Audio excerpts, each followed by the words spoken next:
Hello, I hope everyone is doing well.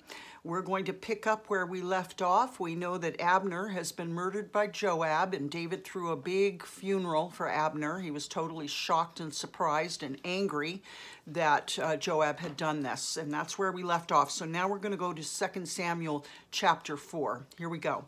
When Ishbosheth, son of Saul, heard that Abner had died in Hebron, he lost courage, and all Israel became alarmed. Now, why did he lose courage? Because Abner had basically put him on the throne in the place of his father Saul, and now that Abner, his protector, is gone, he knows he's very vulnerable and his time is about up. Now, Saul's son had two men who were leaders, of raiding bands. It says now Saul's son. I'm thinking that Saul's son is a reference again to Ishbosheth, and so he had a couple leaders under him who were raiders. One was named Baanah, the other Rechab, R-E-K-A-B, say Rechab. They were sons of Rimmon, the Beerothite from the tribe of Benjamin. So they were Benjamites like Saul had been. He came from the tribe of Benjamin. Beeroth is considered part of Benjamin because the people of Beeroth fled to Gittaim and have resided there as foreigners to this day. Jonathan, son of Saul, had a son. Now remember, Jonathan was David's dear, dear friend. Jonathan, son of Saul, had a son who was lame in both feet. He was 5 years old when the news about Saul and Jonathan came from Jezreel, meaning they had been killed. His nurse picked him up and fled, but as she hurried to leave, he fell and became disabled. So his feet got ruined. His name was Mephibosheth. Now, Rechab and Baanah, the sons of Rimmon, the Beerothite, set out for the house of Ishbosheth, and they arrived there in the heat of the day while he was taking his noonday rest. And this was normal practice to take a sort of siesta at the high point of the day, maybe 3 o'clock. They went into the inner part of the house as if to get some wheat, sort of like running to the fridge to get a piece of bread or something, and they stabbed him in the stomach. Then Rechab and his brother Baanah slipped away. They'd gone into the house while he was lying on the bed in his bedroom, Ishbosheth. After they stabbed and killed him, they cut off his head. Taking it with them, they traveled at night all by the way of the Arabah. Now, we don't know if that's the river or the town, but by way of the Arabah. They brought the head of Ishbosheth to David at Hebron and said to the king, "Here's the head of Ishbosheth, son of Saul, your enemy, who tried to kill you. This day the Lord has avenged my lord, the king, against Saul and his offspring." David answered Rechab and his brother Baanah, the sons of Rimmon, the Beerothite, "As surely as the Lord lives, who has delivered me out of every trouble, when someone told me Saul is dead and thought he was bringing good news, I seized him and put him to death in Ziklag." Remember the Amalekite that took the crown and the armband? "That was the reward I gave him for his news. How much more when wicked men have killed an innocent man in his own house and on his own bed? Should I not now demand his blood from your hand and rid the earth of you?" Now, these people have some sharp tongues, but, of course, these are very powerful, powerful men. So David gave an order to his men, and they killed them. So Rechab and Baanah are gone. They cut off their hands and feet and hung the bodies by the pool in Hebron.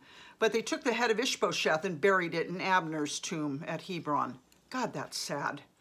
All right, chapter 5. Okay, so once again, don't be a bearer of bad news. But, of course, they did something. They murdered someone completely innocent that David never commanded should be murdered. All the tribes of Israel came to David at Hebron and said, "We are your own flesh and blood. In the past, while Saul was king over us, you were the one who led Israel on their military campaigns. And the Lord said to you, 'You will shepherd my people Israel, and you will become their ruler.'" When all the elders of Israel had come to King David at Hebron, the king made a covenant with them at Hebron before the Lord, and they anointed David king over Israel. So now he's king over everything, okay? David was 30 years old when he became king, and he reigned 40 years. In Hebron, he reigned over Judah 7 years and 6 months, and in Jerusalem, he reigned over all Israel and Judah 33 years. David, so do you get that? He was the king over just Hebron for 7 years, and then he was the king over Hebron, Judah, and all of Israel for another 33 years, making his total 40 years. The king and his men marched to Jerusalem to attack the Jebusites who lived there. The Jebusites said to David, "You will not get in here. Even the blind and the lame can ward you off." They thought, David can't get in here. Nevertheless, David captured the fortress of Zion, which is the city of David. On that day, David had said, anyone who conquers the Jebusites will have to use the water shaft to reach those lame and blind who are David's enemies. So he's kind of, looks like he's making a joke there. They'll have to use the water shaft to reach those lame and blind, and it's in quotes, who are David's enemies. That is why they say the blind and lame will not enter the palace. David then took up residence in the fortress and called it the City of David. He built up the area around it from the terraces inward, and he became more and more powerful because the Lord God Almighty was with him. Now, Hiram, king of Tyre, sent envoys to David. Now, Tyre could be pronounced Tyre, but I pronounce it Tyre, just like I pronounce Lyra. It's T-Y-R-E. It's spelled the same, but with a T and not an L. Now, Hiram, king of Tyre, sent envoys to David along with cedar logs and carpenters and stonemasons, and they built a palace for David. Then David knew that the Lord had established him as king over Israel and had exalted his kingdom for the sake of his people Israel. After he left Hebron, David took more concubines and wives in Jerusalem, and more sons and daughters were born to him. These are the names of the children born to him there. So these will be all sons that are listed, if you remember. Shemua, Shobab, Nathan, Solomon, Ibhar, Elishua, Nepheg, Japhia, Elishama, Eliada, and Eliphelet. When the Philistines heard that David had been anointed king over Israel, they went up in full force to search for him, but David heard about it and went down to the stronghold. Now, the Philistines had come and spread out in the valley of Rephaim, so David inquired of the Lord, "Shall I go and attack the Philistines? Will you deliver them into my hands?" The Lord answered him, "Go, for I'll surely deliver the Philistines into your hands." So David went to Baal-perazim, and there he defeated them. He said, "As waters break out, the Lord's broken out against my enemies before me." So that place was called Baal-perazim.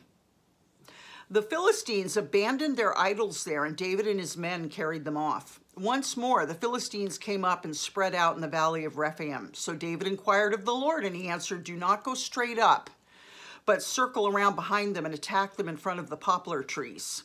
As soon as you hear the sound of marching in the tops of the poplar trees, move quickly, because that will mean the Lord has gone out in front of you to strike the Philistine army."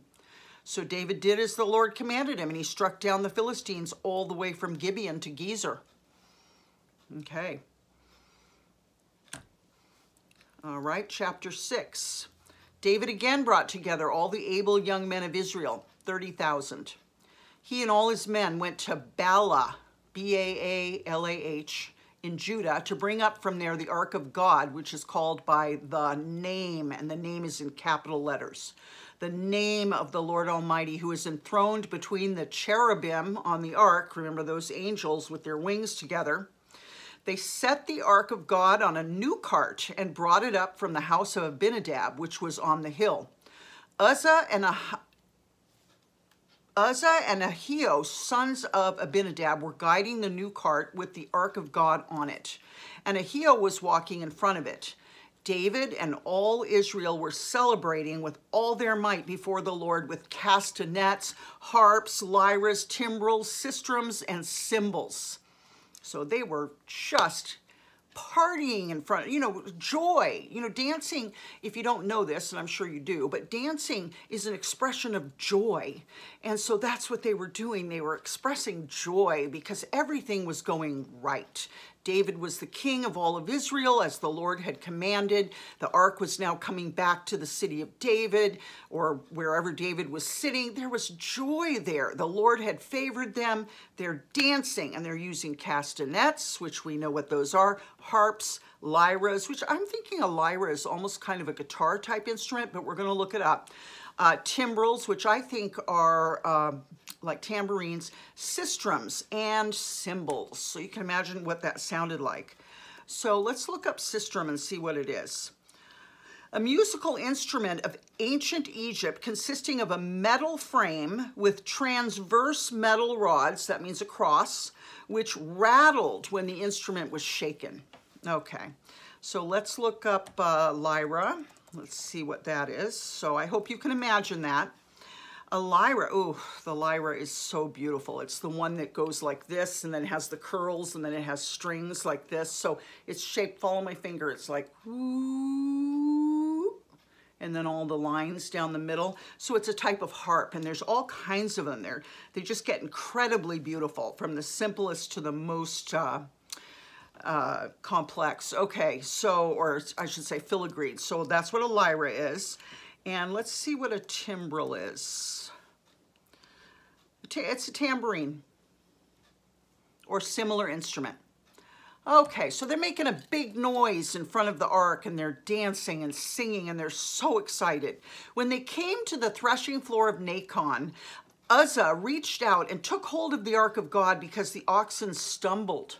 The Lord's anger burned against Uzzah because of his irreverent act. Therefore, God struck him down, and he died there beside the ark of God. Remember the 70 that peeked inside the ark when they got it back? And they were struck down. I mean, you just have to be very careful. God can't be, you know, I don't want to say God can't be touched with human hands, but maybe that's what we just saw. Anyway, Uzzah, U-Z-Z-A-H, was struck down. Then David was angry because the Lord's wrath had broken out against Uzzah, and to this day that place is called Perez Uzzah. David was afraid of the Lord that day and said, "How can the ark of the Lord ever come to me?" He was not willing to take the ark of the Lord to be with him in the city of David. Instead, he took it to the house of Obed-Edom, the Gittite. Edom is Esau's line. But Obed is the father of Jesse, who was the father of David. And it's just a name. It's not really the Obed, okay? So basically he's saying, my God, if Uzzah can't even touch it without being struck down, I don't want it in my house, my God. You know, so he's kind of miffed here and afraid of God.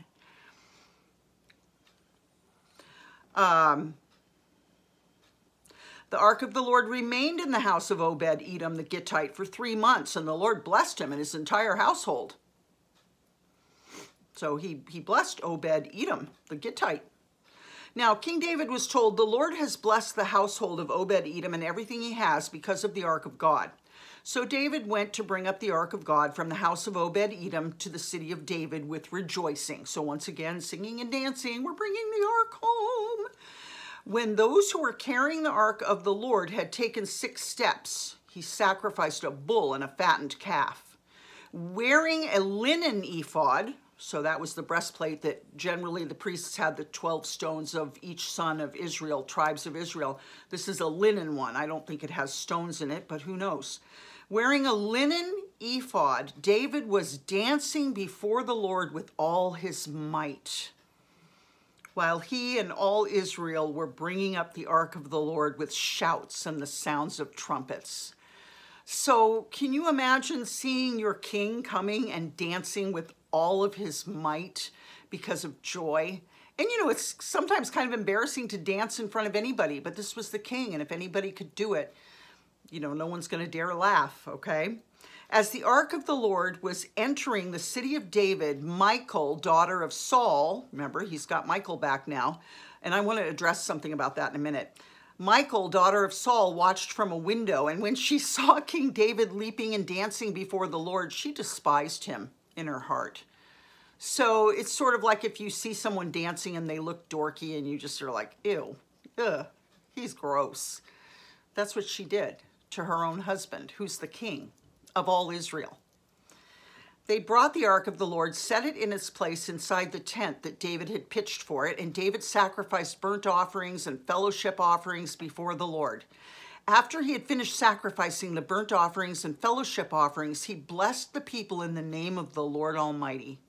Then he gave a loaf of bread, a cake of dates, and a cake of raisins to each person in the whole crowd of Israelites, both men and women.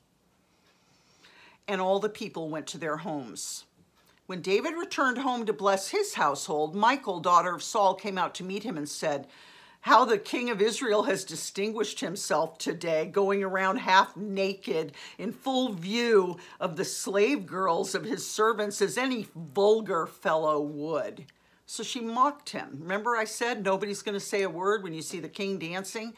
You know, he's the king. If anyone can dance and be crazy, it's the king. And nobody's going to laugh, and David knows it. But here's his own wife, and she's mocking him and calling him vulgar, dancing half naked in front of the slave girls. David said to Michal, "It was before the Lord who chose me rather than your father or anyone from his house when he appointed me ruler over the Lord's people, Israel. I will celebrate before the Lord. I will become even more undignified than this." Boy, this sounds like an argument. You know, I've had arguments like this, and I'm sure you have too, where, you know, you try to say something and it offends the person, and then the person says, "I'll get worse." You know, I mean, I'm just thinking of some of the men I've dealt with. I'll get worse. You didn't like that? Well, I'll get even more embarrassing. And that's what David is doing with her. He's saying, "I will celebrate before the Lord. I'll become even more undignified than this. And I'll be humiliated in my own eyes. But by these slave girls you spoke of, I will be held in honor." So he's saying even the slave girls will honor me and not laugh at me like you. And Michal, daughter of Saul, had no children to the day of her death. Matter of fact, we're either going to read it in the future or it's unsaid here for some reason, but David never made love to her again, ever. I guess that's, you know, husband and wife fight. He never went into her again, so she had no children. All right, so that's the end of that. What I wanted to address was when they brought up Michal, and if you remember the situation with Michal, where she was taken from Paltiel, the son of Laish, and who she'd been given to after Saul started chasing David. When David was ready to become king and Saul was dead, he told Abner, "You bring my wife back." So they took her from Paltiel, and she went back to David, and the whole time, poor Paltiel was crying behind her as she walked back in whatever procession or way. And what I had said was, you know, sort of like me with Juliet, when my granddaughter, when she got sent after 15 years, probably about the same amount of time as David was running and hiding from Saul. I've heard it said it was 14 years. So I raised my granddaughter for 15 years, and then she had to go back. And I remember just feeling so sad. But, you know, I thought about it afterwards. You know, God is a God of honor, and my daughter gave birth to my granddaughter. And I know how much the Lord loves my daughter, no matter how out of line she is, even any evil behavior. No, the Lord sees her finished. He knows who she's going to be for him in the future, because I truly believe that woman has a high calling on her life, and the Lord will get her. Okay? So let's just say that. Let's just say the Lord honored her prayers. She prayed hard to get her daughter back, and she did. And, you know, I'll be honest with you. So in other words, the child was given back to the woman who bore her. The way that Michal was given back to the husband who won her from her father, the king, the original husband, David, okay? So I think, what I'm trying to say is that, and this is just me, doesn't have to even be true, but this is what I was thinking. We have a Lord of honor. The Lord heard Gabby's prayers, my daughter. He gave Juliet back to her, but I'm going to tell you something. It was right on time, because when Gabby came out here from Seattle, her very presence caused deep rebellion in Juliet. It was very difficult. She was very conflicted. I was conflicted. And then Gabby was suing me in court, and it was just very ugly for about 4 years. And Juliet was getting highly rebellious, and it was getting very, very hard for me. And I used to think to myself, God, go do this to your mother. Don't do this to me. You know, I don't deserve this. I'm the one that took you in. This is what I'm thinking, right? And I really felt that Juliet was so difficult to deal with that the Lord may have put her back where all of that rebellion could just bubble to the top. You know, put her in a situation like, okay, let's see if you're going to stay, you know, in service to me, or let's see if you're just going to give in to all of this rebellion. And she did. And that rebellion is still going on, okay? And I won't belabor you with details, but it's not pretty. And so I think the Lord did a number of things. I think he honored Gabrielle by giving her daughter back. I think that he saved me from stuff that I just couldn't go through. I'd been through enough, and now I was fighting with Gabby, only because Gabby had brought me to court.